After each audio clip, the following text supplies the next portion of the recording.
Okay, so we remember when we have a radical, to simplify it completely, you need to break it down to a perfect square and then whatever's left over. So we need to figure out the biggest perfect square that divides evenly into 72. Biggest perfect square that goes evenly into 72. Oh. 9 and 8. Colin says 9 and 8. And we simplify that and we get 3 radical 8. Is there a square root that, or perfect square that divides evenly into 8? 4. 4? So we actually didn't pick the biggest perfect square originally here. Yeah, 36. It would have been 36, but that's okay. We can keep going here. 4 and 2. So that becomes 2 radical 2, but then you have to multiply it by the 3. So 6 radical 2. Wait. So it should be 6 radical 2 simplified all the way. And we're doing this from chapter 9. On the other side, we've got a fraction, square root of 224, and then divide that by 18. So we need to figure out the square root of 224 is simplified all the way.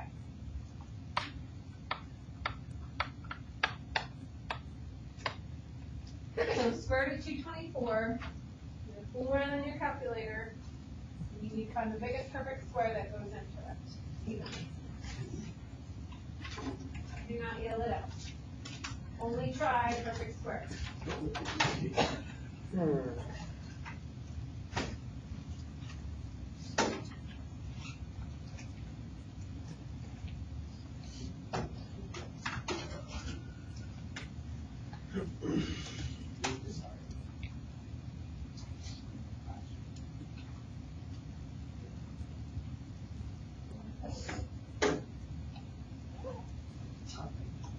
You'll know you have the biggest perfect square because after you divide it, this other number won't be able to be divided by any other perfect squares. So that's how you know you have the biggest perfect square.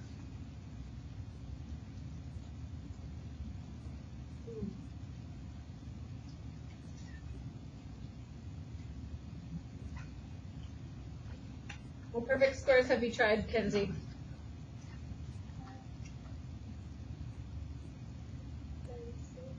And it didn't work. Try something smaller.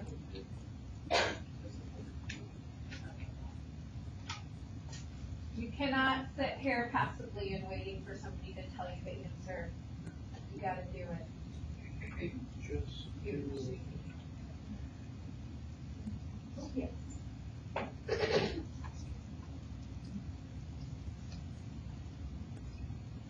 Okay. Amy, did you get it? You did. I got 4 radical 14. Oh, what'd you get before you broke it down? 16 and 14. 16 and 14 makes 224, so then we break that down, and you get 4 radical 14. That is currently being divided by 18. Can this reduce? So when we reduce, this is what we did last chapter. You have to factor something out. Yes. Does 4 factor? 2 times 2. 2 times 2. Does 18 factor? 2 times 9. 2 times 9. So what can cancel? 18. So we get for our final answer 2 radical 14 over 9. The radical 14 didn't cancel out, it's still there. Yeah. Don't forget about it. Okay, so we are using stuff that we learned in chapter 5 with radicals. We're using stuff that we learned in chapter 7 with reducing fractions on a small scale. We're not going to do anything major like we did in chapter 7, but just on a small scale. And now what we're going to do is we're going to apply it to trigonometry. It's everybody's How is favorite. this relative? You'll find out when we do it. All right, so for almost the rest of school, we're going to do trigonometry, and then at the very end, we'll do a little bit of chapter 8, which is series and sequences. But for almost the rest of school, we're going to be doing trigonometry. Trigonometry, it does use kind of some of the things that we learned before, like you just saw us breaking down radicals or reducing fractions, but for the most part, it's not going to rely heavily on all that stuff we did before. So this could be a fresh start for some of you that haven't been doing your homework lately and not learning very well. This could be a fresh start for some of you. And this is review over stuff you did in geometry. So hopefully if you have your geometry credit, you learned it last year too. All right, so all of these have to do with right triangles. So I'm going to just draw a right triangle. If you want to label pieces of this right triangle like I'm doing off to the side, find a place. There is a right triangle there that you could use if you use up all your side space. So I'm just going to draw a right triangle.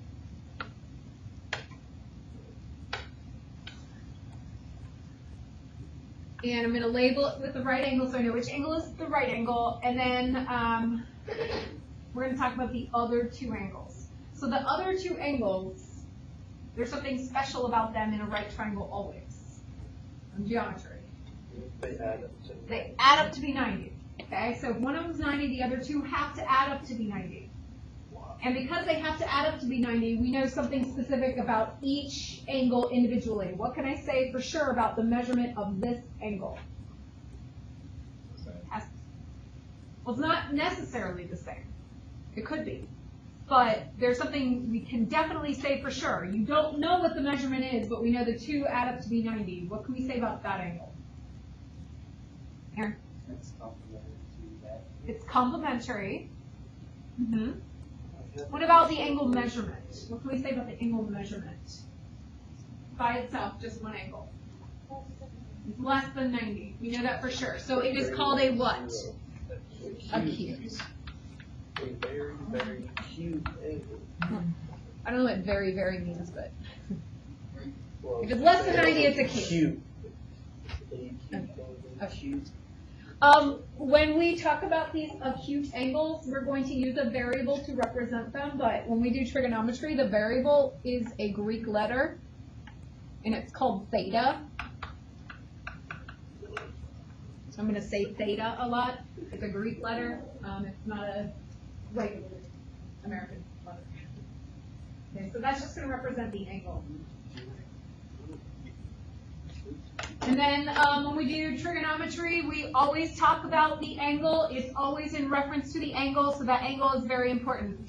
When we talk about that angle and the triangle itself, one of the sides, we always know, no matter what triangle it is, we know the longest side is called the hypotenuse.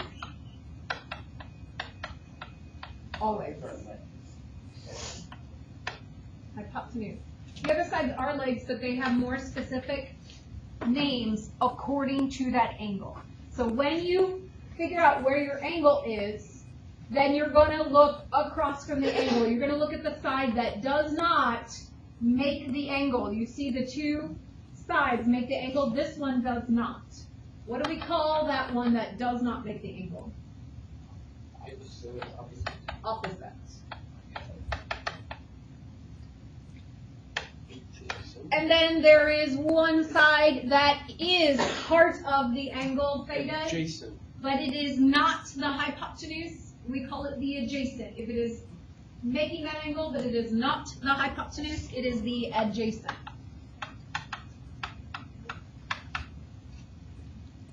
So if I put my theta in the other angle, then my opposite would be a different side. So the opposite always goes off of where your theta is located. Now, since this is always true, theta is across from it is opposite, next to it is adjacent, the hypotenuse is always the longest side. When we put those sides on top of each other, they gave them very special names. So these names you have to memorize. Good thing there is a way to help you memorize it, which you learned hopefully last year in geometry. So the sine of theta, notice it is always of the angle, the sine of theta, sine, is equal to, you take the opposite side length and you divide it by the hypotenuse side length. Sine is equal to opposite over hypotenuse. Cosine of the angle, cosine of the angle is equal to adjacent over the hypotenuse. Cosine, adjacent over hypotenuse. The tangent of the angle is when we have the opposite and we divide it by the adjacent. Toe. That you have to memorize. And to help us memorize, we have that funny saying, you guys know it, what is it? SOHCAHTOA. SOHCAHTOA. So I'm going to write it.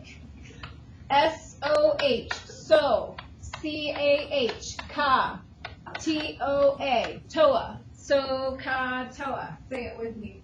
SOHCAHTOA. Say it again. SOHCAHTOA. Unless you want to solo, SOHCAHTOA. You have to know it because I'm not going to tell it to you. You have to know it. What about the stuff on the bottom? Well, I'm going to tell you how to get that. Oh. But if you have SOHCAHTOA memorized, you can get all the stuff on the bottom. Now, you may or may not have done the stuff on the bottom, so that might be new to you. So to get the stuff on the bottom, all we do is we take the stuff right above it, like sine, and if you look, it's hypotenuse over opposite. All you have to do is flip the numbers. Wow. Reciprocate. That reciprocal function. So you just reciprocate, reciprocate, reciprocate. So once you know SOHCAHTOA, you can find these three because you just reciprocate. That's what SOHCAHTOA is. Now, this does not have the word written on your notes, so you're going to want to write what that stands for so you can say it correctly. CSC stands for cosecant. Cosecant. Cosecant. And then SEC stands for secant. And then COT stands for cotangent.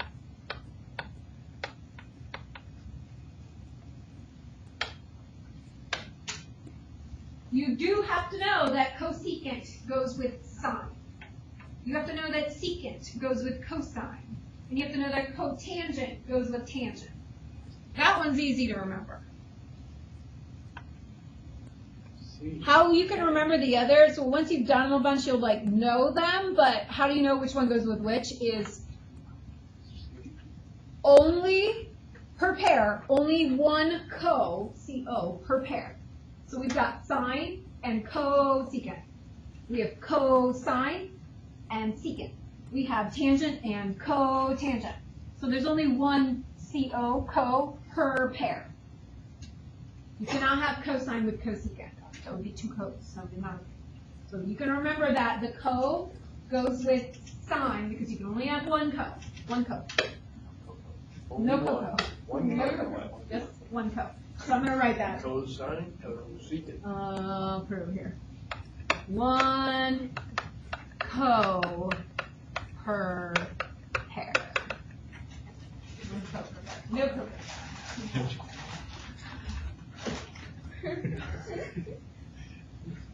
Okay, let's try an example.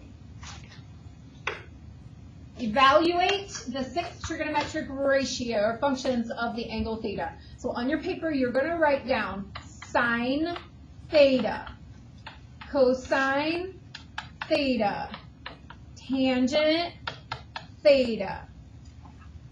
That's three of them. We're going to do the first three, then we'll do the other three. We'll do the first three first. So you need to know what's our fun phrase that you get to memorize. SOHCAHTOA. So for so, we do opposite over hypotenuse. So we come over to our triangle. And what is opposite? 12.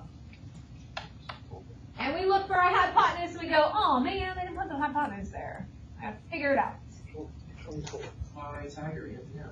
So if I don't know my triples, I'm going to have to use Pythagorean theorem every single time. But if I know some of my triples, one of them is 5, 12, 13, done. Done. So I know my hypotenuse is 13. Cosine is ka. A is adjacent, H is hypotenuse. A is adjacent. What is touching this theta but not the hypotenuse? 5. And the hypotenuse is 13. Tangent is opposite over adjacent. So I look here, my opposite was 12, my adjacent is 5.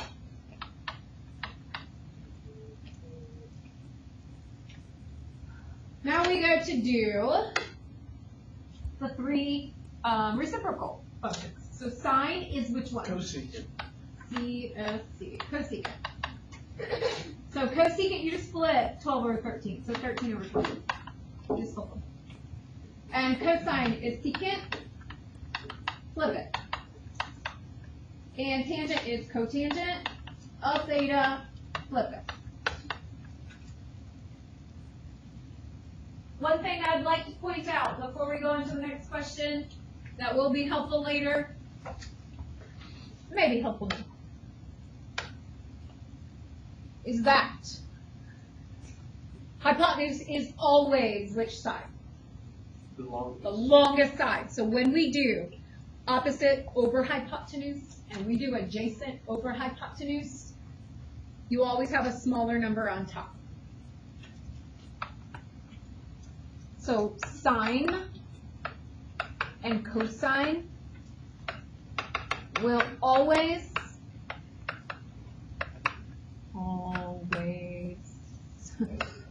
be less, come on, than 1. You'll always have a smaller number on top, so you'll always have a fraction. Sine and cosine will always be a value that is less than 1. What? Always. Could they equal 1? No. We have a right triangle that the hypotenuse is the same length as, If it's a straight line.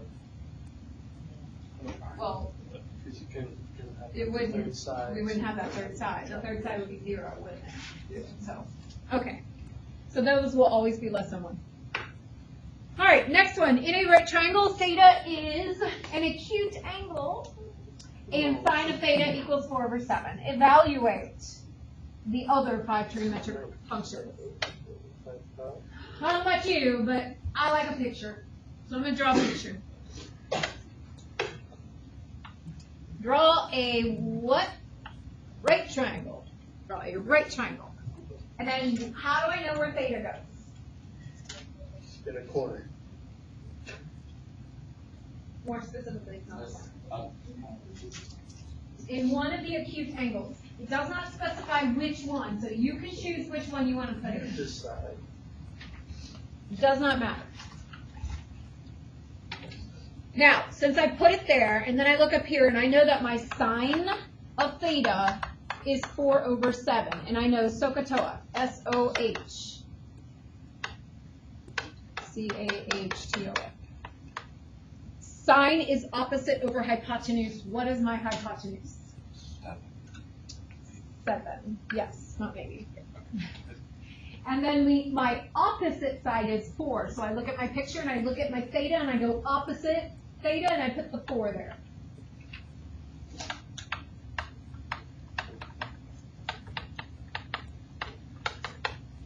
And now I have to find my third side. So how can I find my third side? Is there a triple that has a 4 and then a 7 as the hypotenuse? I mean, you can look at your hypotenuse column of those triples that we did last time. Do any of them have a 7 in it? Then let's use Pythagorean theorem. We're going to do 4 squared plus b squared equals 7 squared. 7 has to be the hypotenuse, so it's got to be the c. So 16 plus b squared is 49. Subtract 16. B squared is 33. Then we square root, we get square root of 33. It does not simplify. Thank you for taking the time to think about that. Square root of 33 does not simplify. It will be 3 times 11. Those are not perfect squares. So I will leave it as square root of 33. So now we're going to write our cosine and our tangent. Move these over a little bit because I know I need space. Okay, cosine is the adjacent over the hypotenuse. So square root of 33 over 7.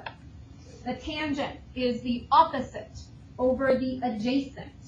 So we do 4 over square root 33, and then a big light goes off and says, warning, warning, you just did something wrong. Can't have a right. Right, so it's not necessarily wrong, but we can't leave our answer like that. So we need to rationalize. So we're bringing back something that we did in chapter 5. We have to multiply the top and the bottom by the radical. Square root of 33 over square root of 33. When you do that, you get 4 square root of 33 over 33. So these won't be very challenging multiplication questions. You just multiply by the radical and it cancels itself out and you just get 33.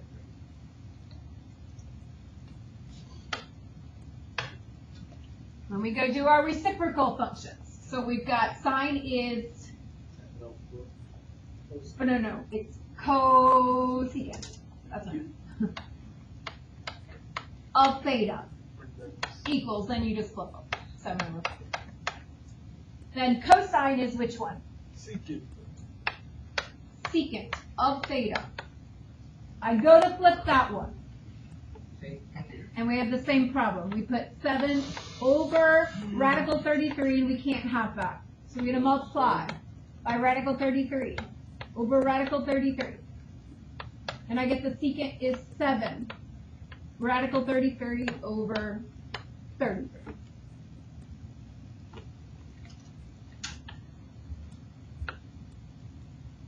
And then our cotangent of theta. When we go to flip that one, I'm going to tell you right now, if you've already rationalized it, you go to flip it, if you use this last one that is rationalized, you're going to give yourself a lot more work. So when you got to flip one that has already been rationalized, use it before you rationalize it. Flip it from that step. So if I flip this one, I get square root of 33 over 4. But if I had flipped to that one, I would have had a radical 33 in the bottom, then I have to multiply again, and then I have to cancel stuff, and it's really messy. So you just flip that one, it's easier. Okay? All right, so let's try some on our own. There are 4 questions. I want you to try any of the 4, but I know I'm going to have to go over number 3 probably with you. So I'm going to give you some time to try it on your own, and I'll probably be going over number 3 with you. So shoot number 3. Well, you can try it, yeah. Okay, so number 3. We first need to use Pythagorean theorem to find the missing side. So we're going to do 5 squared plus b squared equals quantity 5 radical 2 squared. So then you have to take 5 radical 2 and you got to multiply by itself. 5 radical 2 times 5 radical 2. And when you multiply, you can only multiply the numbers that are outside of it together. So you got 25. And you can multiply the radicals with themselves. So radical 4, which is 25 times 2, so 50. So we get 25 plus b squared equals 50. We subtract 25 from both sides, we get b squared. It's 25, so b is 5. All of that work, and it was the same number as the other side. What kind of triangle from geometry is that one? Isosceles. Isosceles. Equilateral would mean all 3 sides are the same. Yeah, 5. Isosceles, 2 sides are the same. Okay, so we have an isosceles triangle. Equilateral. Now we're going to find sine, cosine, tangent, and then flip them to find our reciprocal functions. So sine of theta is opposite 5 over hypotenuse 5 radical 2. Before I do anything with that radical 2, I look and I see that on top I have 5 times 1. And on the bottom I have 5 times radical 2. So what can I do with those 5s? Reduce them. So my sine, now I have 1 over radical 2. But I can't leave radical 2 in the denominator. So we multiply by radical 2 over radical 2. And you get radical 2 over 2 for sine.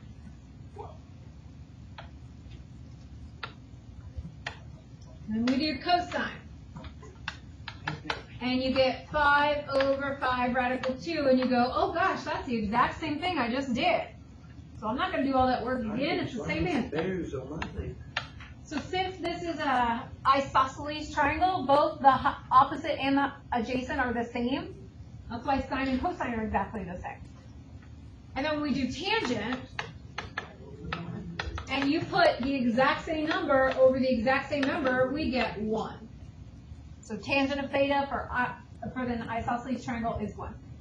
Isosceles right triangle, I should say. All right, then we got to do the reciprocal one. So cosecant. Since I rationalized here, I'm not going to flip this last answer. I'm going to go back and flip it before I rationalized it. It's going to make my work a lot quicker. Flipping that one, I'm just going to get square root of 2 over 1 for square root of 2. And secant is the same thing as cosecant, because sine is the same thing as cosine. They're the same. So square root of 2. And cotangent is 5 over 5, 1, and flip it. What's 1 reciprocated? 1.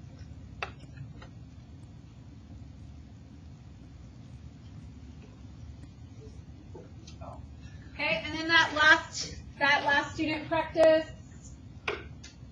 you had to draw a picture. Well, you have to draw a picture. Helpful. And they tell us cosine is 7 over 10. So I don't know sine, but I know cosine is 7 over 10. So I go to my picture and I know that the hypotenuse is 10 and which side is 7? What is cosine? What over what? Adjacent over hypotenuse. So adjacent is 7. So when I look up here, adjacent touches theta. Adjacent is 7.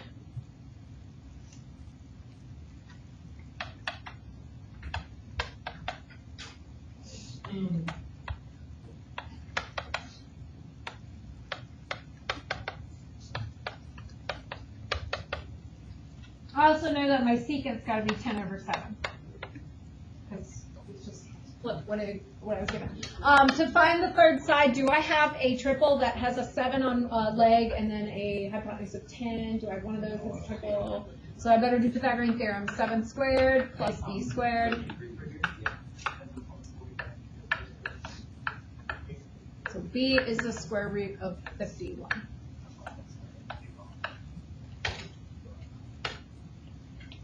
When we go through and we're going to put our sine, square root of 51 over 10. And then our tangent is square root of 51 over 7. And we flip them. But when I flip this, what's going to happen? Right, we're going to have a radical in the denominator, so we're going to have to rationalize it. You're going to get 10 radical 51 over 51. And then cotangent, when I flip that, when I have 7 over radical 51, I'm going to have to rationalize it. So I get 7 radical 51 over 51.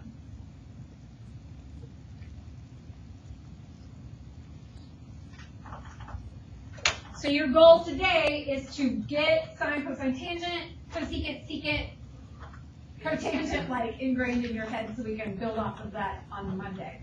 Your assignment is on Big Ideas Online. Just remember that we need to be simplifying things, and if you have questions about that, ask me. If you can go ahead and grab them. And if you get done with your assignment early, there is a chart at the bottom that I want you to start filling out. Oh, I got that chart all done.